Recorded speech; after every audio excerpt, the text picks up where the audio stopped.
Hey, I just got the mail, and there was a divorce paper inside.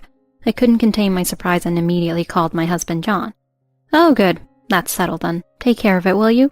My mom also agreed to the divorce. I can't believe he's just sending me something like this out of the blue. What about Meg? You can take Meg.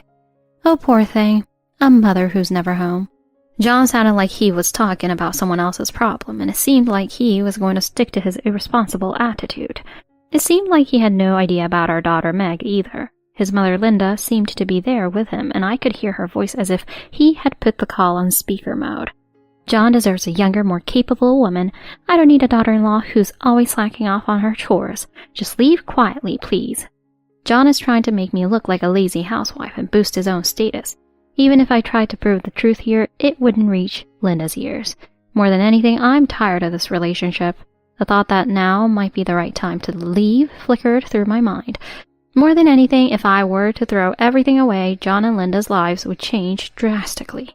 My name is Ashley James, and I'm 43 years old. I work for a company that operates resorts nationwide. Due to the nature of my job, I often go on business trips to resort hotels in various locations. I live with my husband John and our daughter Meg in a house that's under my name. John, who is 2 years older than me, doesn't do any housework. Due to Linda's parenting philosophy, he firmly believes that men shouldn't do housework. John's father is already deceased, but he was probably the same way. During my business trips, John doesn't seem to do anything. Of course, I try to manage by cleaning, doing laundry, and preparing meals in advance, but it's not nearly enough to cover extended periods. The cooperation of the two family members is essential. However, when I return from my trips, I often find Meg exhausted. Meg is a middle schooler, and just her school life alone is busy enough. It's too much for her to bear the burden of John's share of the housework as well. Once when I returned from a business trip on the last train, Meg, fresh out of the bath and rubbing her sleepy eyes, came to greet me. I'm home. Welcome back, Mom. You must be sleepy. Thank you for coming to greet me. Here's a souvenir for you. Wow, thank you. It looks delicious. Meg's eyes light up when she sees sweets. She always expresses her joy honestly when I bring her something. Meg's face brightened when she saw the souvenir, but then she suddenly burst into tears when she saw something in the corner of the room. Following Meg's gaze, I saw a mountain of laundry. I folded and organized them neatly. I approached the pile and dug through it. On top of the neatly folded laundry was a pile of dirty clothes. It was clearly John's doing. This would surely discourage Meg, who had done the housework.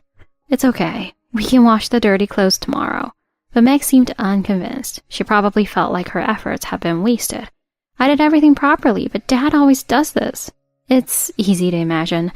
Since he doesn't do housework, he has no idea what would upset me or Meg. He does things that would make anyone doing the work feel discouraged. Maybe it was common for men of a past generation, but it's unacceptable in this day and age. I could only hug Meg and try to calm her down. Then John appeared. What's all the noise? Do you know what time it is? Why did you leave your dirty clothes here? Meg had neatly folded everything. I didn't notice. I don't care about your issues.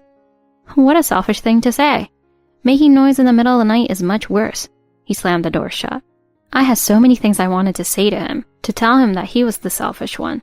Meg couldn't hold back anymore and started crying hard. My anger towards John was uncontrollable, but arguing here would only make things worse. I took Meg to her room and decided to stay with her until she fell asleep. I was also tired from the business trip, but it was a tough experience. John's lack of interest in household matters wasn't a new thing. Even after we got married and had a daughter, and I had to take time off work, he showed no intention of helping with the housework. Ashley, you'll have to take time off from next month. You can't work for a while after giving birth. Yes, maternity leave. It's unavoidable. Is it absolutely necessary to take it? Of course, it's the law. What a strange law. You can go back to work right after giving birth, right? At the very least, I won't be able to for 6 to 8 weeks. Besides, I don't know what my physical condition will be like, and taking care of a baby is a lot of work. There you go again with physical condition. You can make it sound however you want. You just don't want to work. You can ask a babysitter or someone to take care of the baby. Stop complaining and go to work. I was filled with anxiety about my first childbirth. I had no idea if I could smoothly return to work, but John talked about it as if it were a simple matter. There seemed to be a huge gap between us. In the end, John continued his usual lifestyle, not caring for Meg in his spare time. I ended up juggling housework, childcare, and work. The early days after giving birth were incredibly busy, and I often felt down. But it's amazing how you get used to things. The company was very considerate, and I was able to somehow manage to work even while raising a child. It was also helpful that Meg was a calm baby. Now, 14 years later, Meg has grown up and helps around the house. I was able to focus on my work with peace of mind. John's current job is a part-time job at a casino. He used to work as a full-time employee in the food service industry, but quit 3 years ago. I'm going to do something bigger. I'll make ends meet with a part-time job for a while. It might be tough, but trust me and watch over me. I accepted his words and decided to support the household financially for the time being. Quitting or changing jobs isn't so unusual these days. I'm not someone who will end up here. I'm overflowing with talent, and there are people who support that. Of course, my family will support me too, right? It seemed like John had a dream, and I wanted to support him warmly. The problem was that the temporary life he mentioned dragged on and on. I was getting fed up with John's part-time job lifestyle. I couldn't manage because I was earning well, but normally our finances would have collapsed long ago. One day, Linda came to visit. She lives nearby and sometimes comes to see John. Hello. Oh, Meg, you've grown so much. Grandma, we just saw each other recently. I haven't changed that much. Is that so? After the usual exchange, Linda settled on the living room sofa. Next to her, like an offering, was an expensive-looking handbag. Linda gave off the air of a wealthy woman. I served tea on the coffee table. Tea is Linda's favorite. Oh, don't trouble yourself, but isn't this tea bag cheap? When you skimp on these things, the aroma is different. I guess Ashley is cutting corners even though John is earning well. In reality, the tea I served Linda was far superior to any tea bag. This kind of misunderstanding had happened many times before. If I pointed it out seriously, I would offend Linda, so I vaguely brushed it off. Then, John came in. Would you like some tea too, John? I don't drink that stuff. Do we have any Coke? No, we don't. I'll have to buy some. Then go buy some. I was bored by his demanding tone. I thought he could go buy it himself or compromise since he's not a child. But this is another trait they share as mother and son. If I pointed it out, John would get sulky. I took my wallet and headed to a nearby convenience store. Once I bought a Pepsi from a vending machine and he threw it on the floor saying, "How can anyone drink this?" Of course, I was the one who had to clean it up. I wouldn't want that to happen in front of Linda. I had to buy John's preferred brand to avoid extra trouble. When I returned with a Coke, I could hear John's loud voice from outside the door. He seemed to be bragging. I'm thinking of quitting my current job soon. People around me are trying to stop me. They just can't let someone as capable as me go. Even the younger staff look up to me with admiration. I really want to start a company with my friends. It would be a waste for someone like me to end up as a mere company employee. Oh, John, that's amazing. You should definitely do that. I assume Ashley is on board with this, right? Well, yeah, she's only doing a bit of work for fun, so she doesn't understand business, but I won't let her get in my way. I silently poured the Coke into a glass and placed it in front of John. Here you go, please enjoy. Then I retreated to my room. This was the usual pattern. There's nothing more painful than listening to their conversation and just nodding along. I felt bad about leaving them, but I realized that this was the easiest way. When I was alone, I remembered John's usual behavior. In front of Linda, John was supposedly a company employee. He had asked me not to mention the part-time job, saying he didn't want to worry her since he would find a new job soon. Even so, John often loses money at casino after work. It seemed like his monthly income was often in the negative. When he's short on money, he asks me for it. He says that since I'm earning well, a little bit of money shouldn't matter. I've been keeping track of it each time, and the amount has become quite substantial. I once brought up the amount of money I had lent to John. Hey, the amount I've lent you has become quite significant. About $5,000. Can you pay me back soon? Don't make a big deal out of it. I'll pay you back as soon as I get a good job. $5,000 is a large sum, even considering John's income. I think it's wrong for him to talk about it as if it's nothing. It's too much, even between family members. Let's settle this once. Shut up! John slammed his fist on the table and threw his glass on the floor. The loud sound of glass shattering echoed. It was late at night, and the sound carried, so the neighbors might have heard it. I sent Meg back to her room, telling her it was nothing. I couldn't let her see such a scene. Meanwhile, John lost his composure and started smashing things on the floor. Dishes, picture frames, everything was broken. Seeing the mess, John seemed strangely pleased. Serves you right. Clean this up immediately. Now, you know what happens when you make me angry. Learn your lesson. With those words, John left the house. He probably planned to spend the night somewhere. Like me, John's job starts later, and he doesn't have shifts every day. He often left the house like this. Even after such a terrible fight, the phrase, "until Meg turns 18, echoed in my mind like a mantra. I wanted to give my daughter a life with both parents, at least until she became an adult. That's why I endured my current life, hoping that John would find a permanent job. I thought that if he found a job, his mood would improve. I had no choice but to rely on that and endure it for now. As I was cleaning up the broken glass, tears welled up in my eyes. I seemed to be crying without realizing it.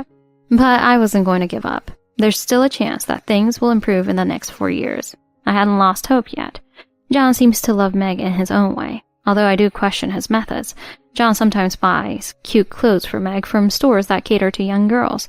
It feels a bit strange to think of a middle-aged man entering those stores alone, but maybe that's just because he loves his daughter so much. Meg is, from a parent's perspective, beautiful and intelligent, a daughter we are proud of, and well regarded by those around her. John seems to think that because of these qualities, Meg can become an idol. I don't understand why he thinks being good-looking and smart automatically leads to the path of an idol. After such talks, John, as if parched, would say that becoming an idol would be lucrative. It seems like this is his main point, rather than being proud of Meg. The way he gets heated up talking about how good of a profession being an idol is makes me uncomfortable, as if he sees Meg as a golden goose. Linda always takes John's side. Just like with my married life, I wanted to maintain a good relationship with Linda. I sometimes ask her to take care of John and Meg during my long business trips. The other day, I took a souvenir from my business trip to Linda's house as a thank you for her help. Linda's house is a luxury condominium. We live in a rental. That's her common refrain, but it's still quite impressive. The building is relatively new and stands tall among the surrounding scenery. It's more than enough space for Linda, who lives alone after losing her husband. I was shown into Linda's apartment, and we chatted about everyday things. John seems to be very busy as usual. He says he barely has time to sleep. John, as always, seems to be telling Linda all sorts of things, both true and untrue. He's still just working part-time, and it's hard to believe he's that busy. On this day, too, when I left the house, he was still fast asleep in his bed. I know he was up late the night before, fiddling with his phone. Although he technically goes to work, he basically spends 24 hours a day immersed in whatever he wants. He doesn't contribute any of his income to the household. Even so, he seems to have some pride when it comes to his mother telling her that he's busy working. Yes, John seems to be quite busy with various things. Knowing it wouldn't get through to her, I responded with subtle sarcasm, but Linda's eyes widened, and she offered her opinion. It sounds like he's leaving all the housework to you. Meg is getting older too. She's a girl, so you need to teach her how to do chores. You're not letting John do any of that, are you? I won't allow my son to be doing such things. Of course not. There's no way that's happening. I could honestly say that with absolute certainty. Are you sure? Linda's suspicious gaze was painful. You know, I've been thinking for a while now that a wife's role is to support her husband. You're always off doing the work you enjoy, and the housework is neglected. And according to John, it's not even a big deal of a job. You're a failure as a wife if you can't help out your busy husband. If it had been someone from Linda's generation saying this, I could understand, but if I don't work, our family will immediately be out on the streets. For me to become a stay-at-home wife, John would have to earn enough to support us. That's impossible for him right now, especially with his usual habit of wasting time at the casino. It would be completely unfeasible. I often fantasize about how relieved I would feel if I could explain these circumstances to Linda, but if I did, John would surely trash the house in a rage. When it comes to this topic, John becomes like a wild, untamed beast. I understand what you're saying, but I also have to work. Oh, so you're saying John doesn't earn enough? Look at John. He's sending money to help me out. He's earning not just for one, but for 2 households. And you're trying to claim you're working when you can't even match that? John's lies are really something else. To think he would tell his mother such blatant falsehoods just to look good. It's almost pitiful to see Linda so easily taken in. These conversations always happen when I visit Linda's house, so I made my excuses and left early that day. When summer arrived and it was time to wear short sleeves, I was informed of another month-long business trip. Summer vacation is the busiest time for the resort industry. I was to inspect major resort hotels and tourist destinations during this period. Meg was going into summer vacation, so she would stay at my parents' house. As for John, I decided to leave him to his own devices since he was an adult.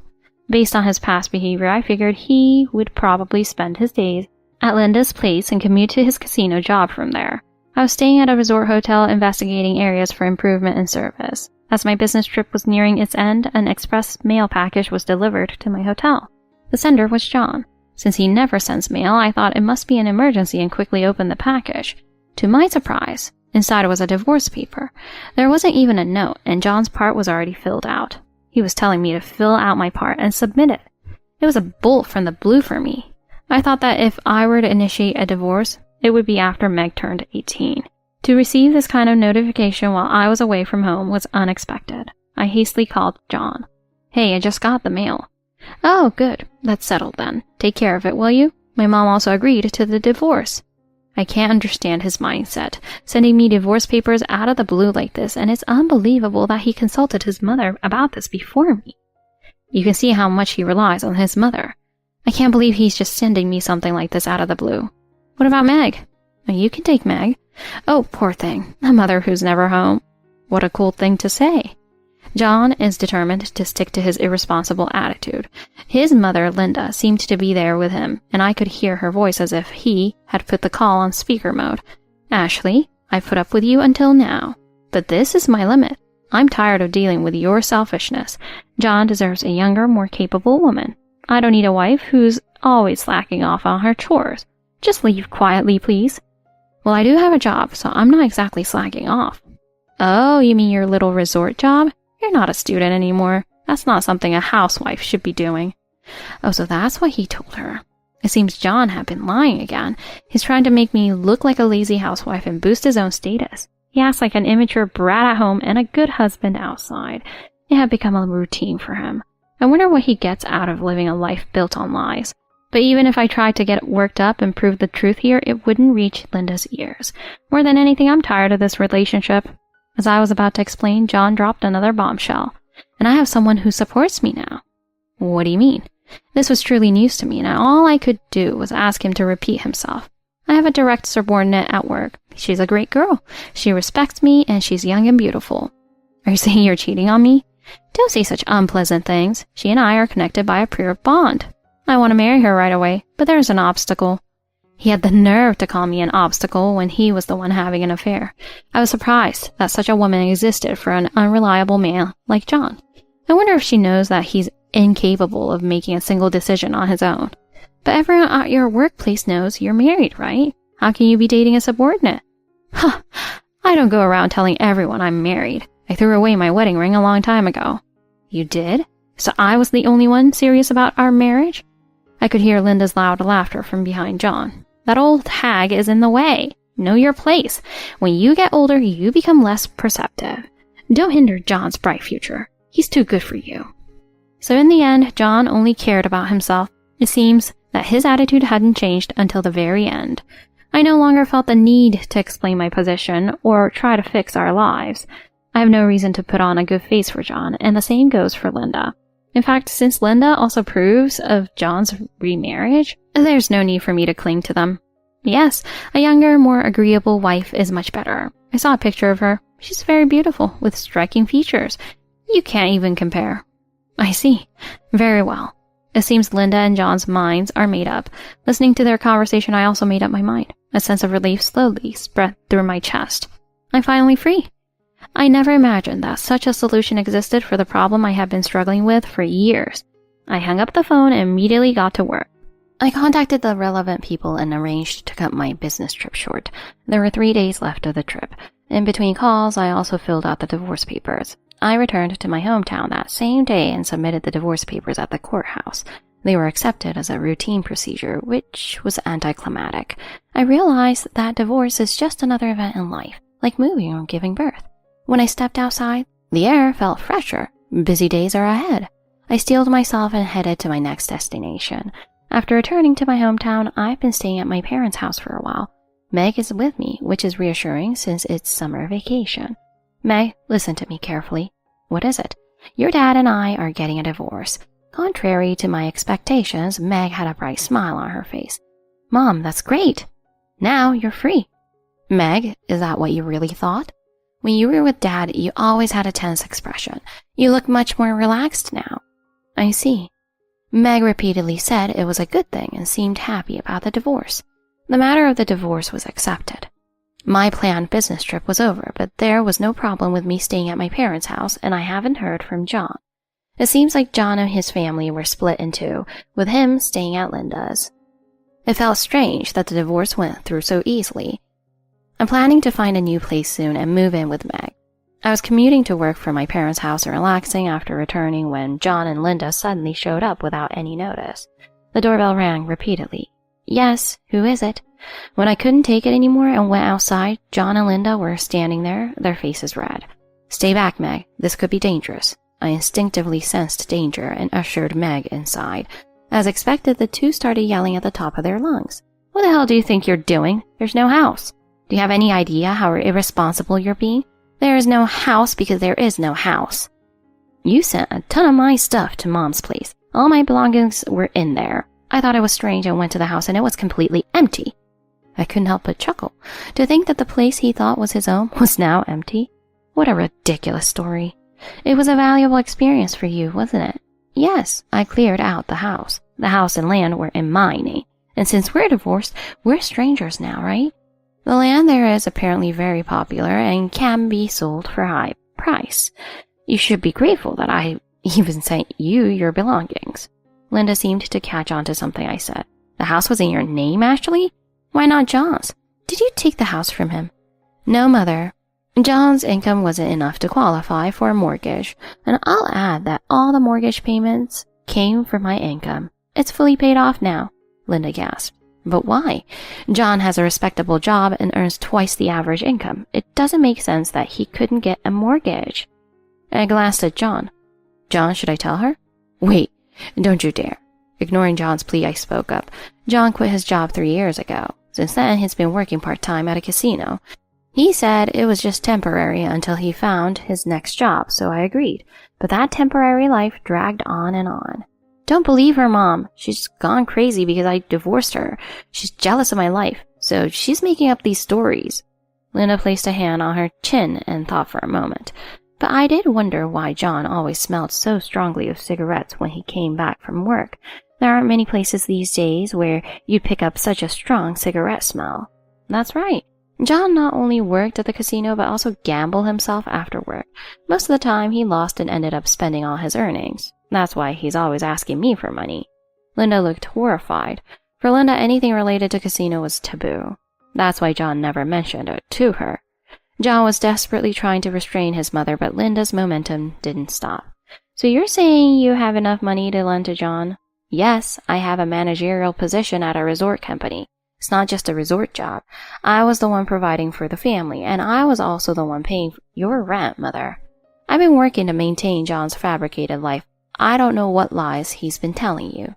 I glanced at the postcard in Linda's hand. Linda noticed my gaze and turned bright red. So that's what this is about.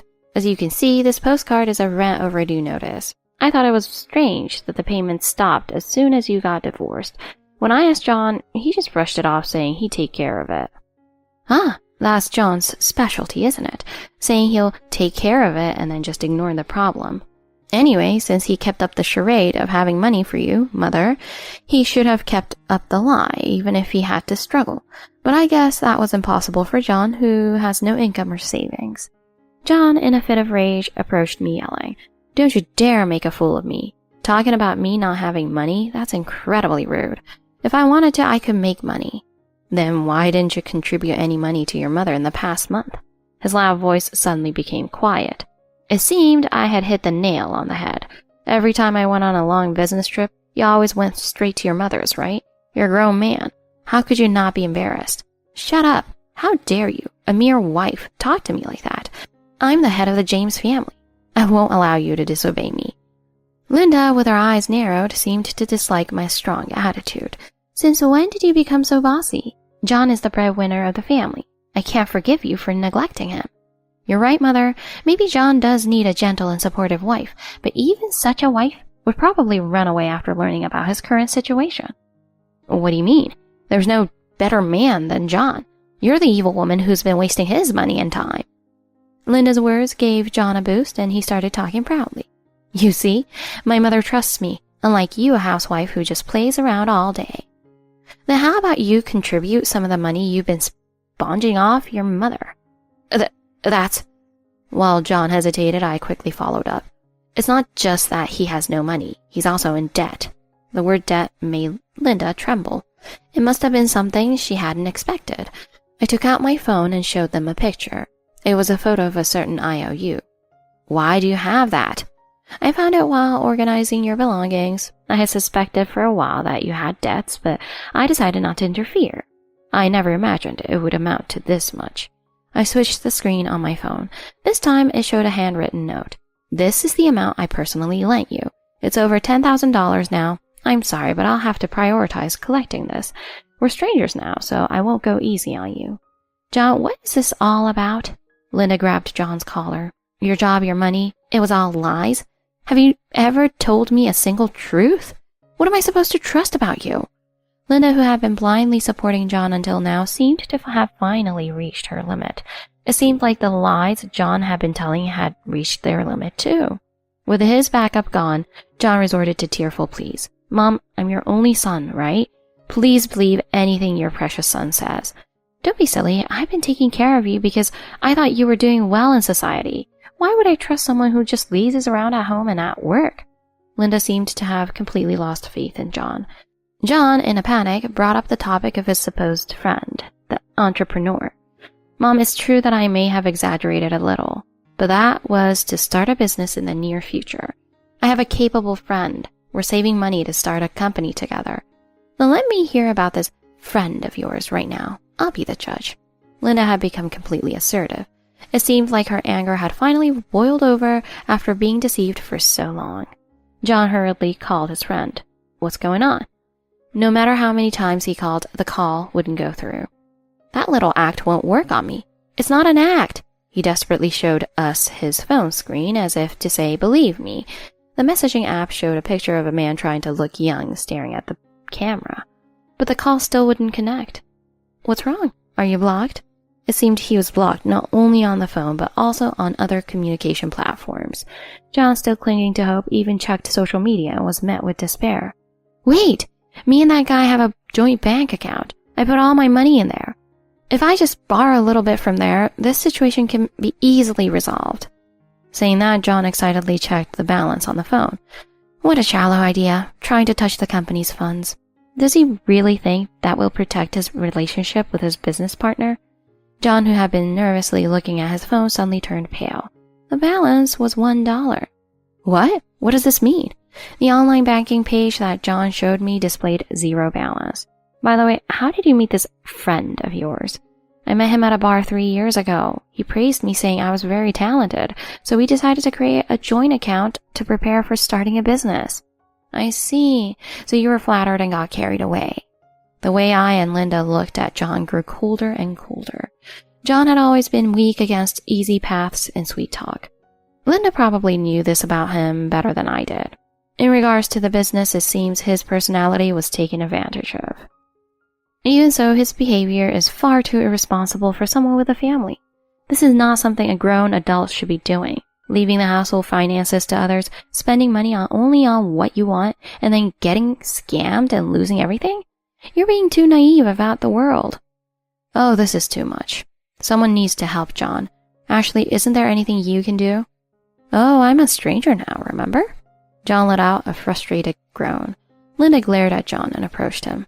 What are you going to do? Your mess is affecting my life too, you ungrateful son. Her words might have sounded a bit selfish, but it couldn't be helped. For Linda, who was living on a pension, a decrease in income was a serious matter. John stood there helpless. Wait, this wasn't supposed to happen. Go make some money, whatever it takes. You can do manual labor, anything. If you can't do that, don't you dare step foot in my house again. Just then, when things were getting really chaotic, Meg peeked out from the entrance. The conversation had gone on for so long that she had come out worried. Mom, are you okay? Yes, don't worry. Go back to your room. John noticed Meg. Hey, Meg, you're on your dad's side, right? Come here and help me calm these two down. Then why are your grandma and mom angry? John was at a loss for words, so I explained instead. Your father had debts with both me and loan sharks. He was also having an affair and is trying to marry that woman. He also lied to your grandmother, saying his business was doing well. Summarizing it so concisely made it sound even worse. As expected, Meg muttered, "That's awful." "There's nothing to be done then. It's all Dad's fault. Why do I have to clean up his mess?"